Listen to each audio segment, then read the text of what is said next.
Dakar Rally, only on Supersport. Proudly sponsored by Total Quartz Lubricants.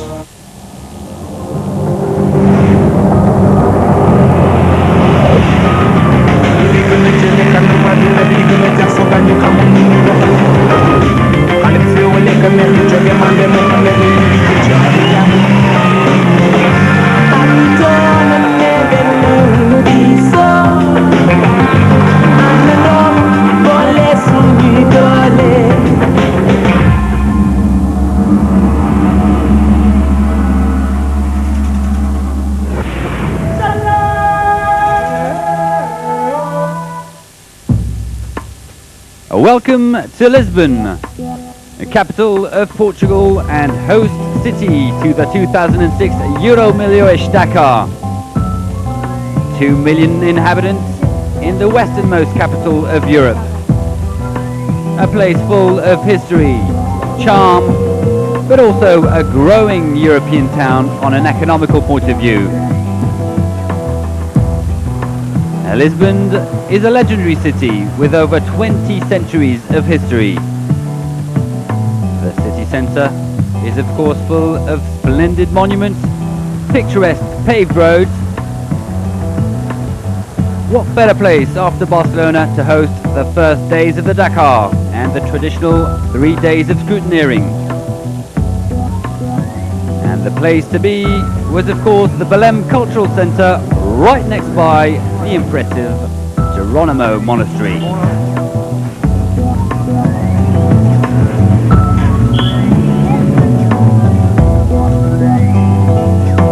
Yeah! 28th edition of the Dakar, and for the first time in its history, a start in Portugal. The serious business immediately starts with 2 long stages heading south, boat crossing from Malaga to the door, and a first part in Africa on the rocky tracks of Morocco with 3 stages. The key moment of the rally should definitely happen in Mauritania with sands, dunes and even more dunes. A rest day in Nouakchott. The Dakar then heads to Black Africa with Mali, Guinea and finally Promised Land with the shores of the Lac Rose in Senegal. 15 stages, over 9,000 kilometers and probably a lot of drama for the upcoming 2 weeks. And let's first have a word with event director Etienne Lavigne, who says 3 important changes in the rules this year. First, the navigation. Nearly all will be done thanks to the roadbook and the tripmaster. GPS will only be giving the way to go and where the car is going. Second point, for the bike, we've reduced the fuel capacity as we reduced the gap between refueling points from 350 to 250 kilometers. More refueling means less fuel on the bike, so a lighter and easier bike to ride, and this rests the riders a lot more as they will have to stop, and the stop is 15 minutes long. Third point will still regard the bikes. Top speed is now limited to 160 km an hour. Over this speed, it was just too dangerous. Raisonnable sur les spéciales les plus rapides, sachant que au-delà ça devient véritablement risqué. Voilà. And alongside Etienne Lavigne will be former biker David Castira, who was promoted to sporting director after Patrick Zanaroli left the rally. Castira, a man of experience who really knows the Dakar by heart after finishing third in 1997.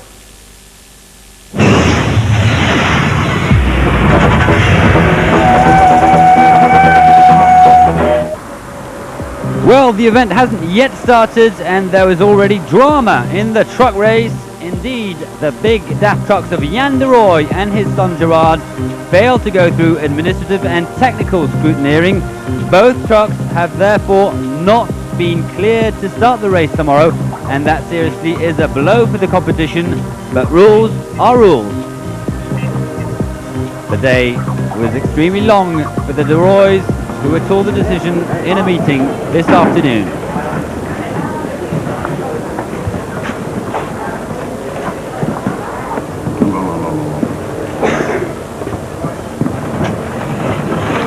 Certainly not a very happy Jan de Roy.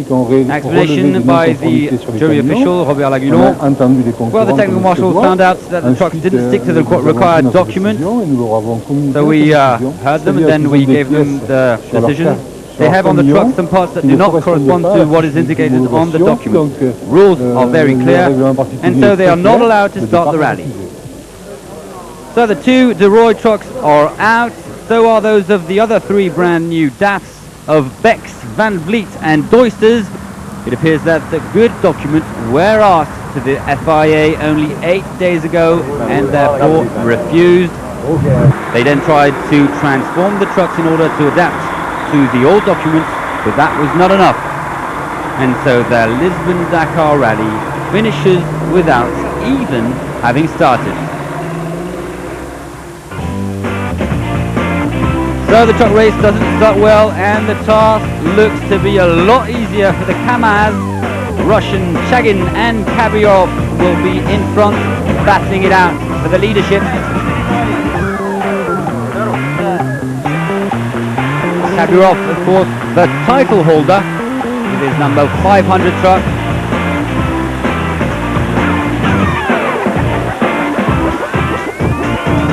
And with that out, well, that maybe opens good possibilities for 2 WRC legends, Mickey Biazion, the Italian, and Marco Allen, both driving Iveco vehicles.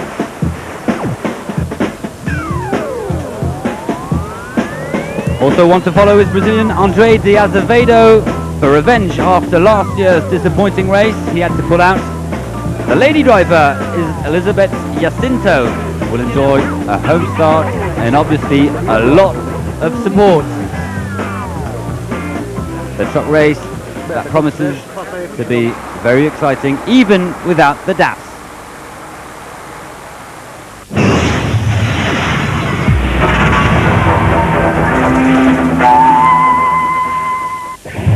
To the bike race and scrutineering for close to 230 competitors. Time to check out every single detail on the machines. 2005 Dakar winner Cyril Dupré has the number 1 plate and is of course the favourite of the event. He'll be riding the new KTM like his teammates of the Gaulois team. We're riding the bike which has modifications. The main difference is the fuel tank capacity, as we have about 15 litres less. So this bike is lighter, easier to handle, and it's funner to ride.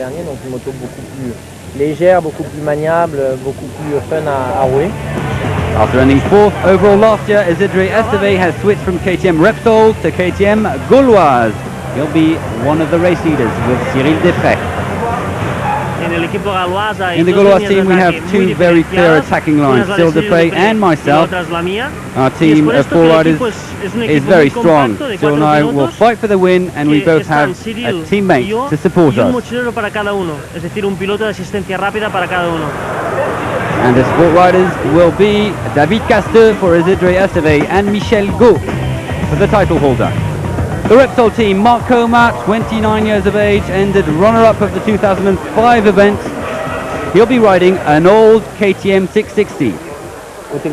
Well, we used the smaller bike in Egypt and Dubai, and we decided that it was easier to ride, but a bit less reliable. The Dakar is a very long race with many kilometers, many stages, and even marathon stages. So we went for this bike, the old and bigger one. It's a little bit less easy to handle, but a lot more reliable.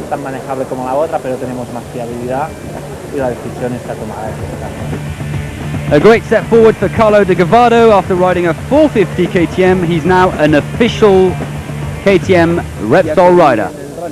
I took part in the Egypt rally riding this bigger bike, trying to find the good rhythm.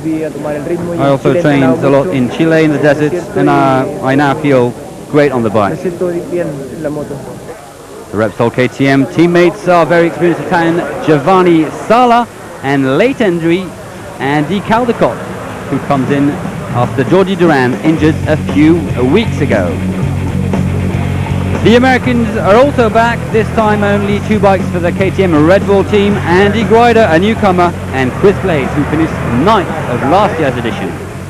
Last year I did really good, and I was really happy with how I did, but I knew I could do better, and I wanted to come back again. And I'm here, and I'm glad I'm with a new teammate this time, and he's actually, we do races together in the States, so it's a good competitor too, as well as a friend and a teammate, but I just had to come back again. I need some more.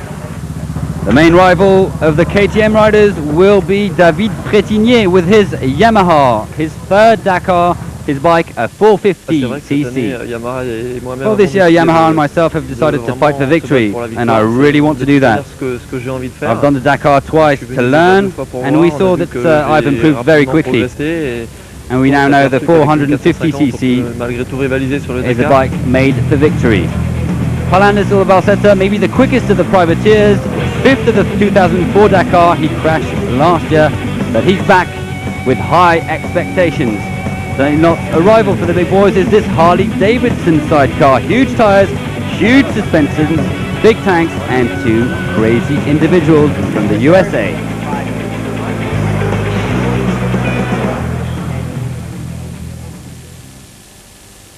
Wake up, London is the...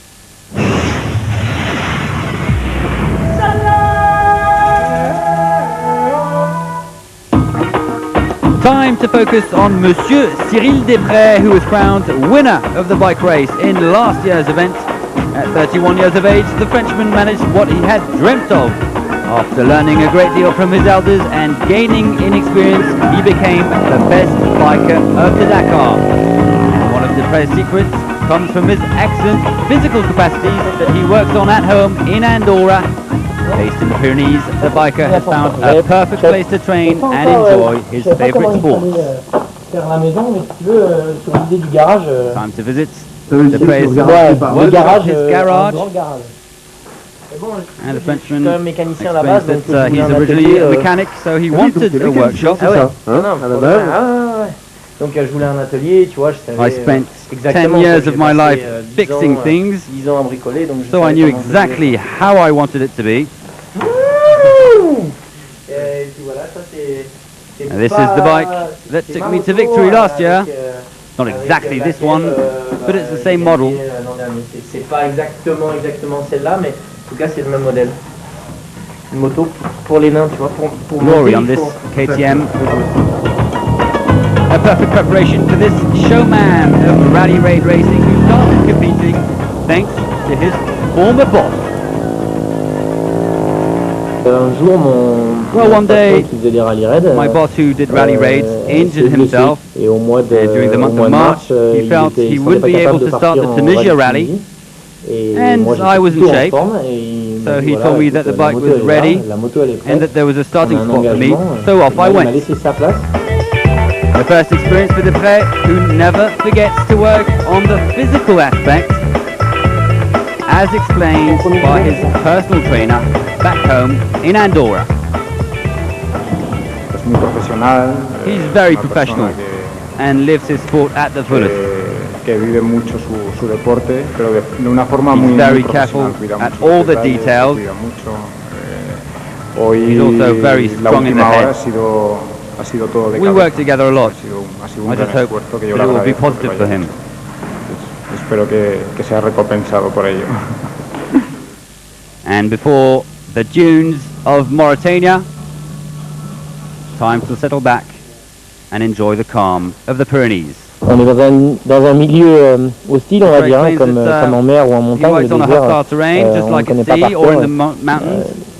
We don't know the desert by heart. Challengeur The numéro main 1, c'est challenge toujours le always désert. comes from the desert.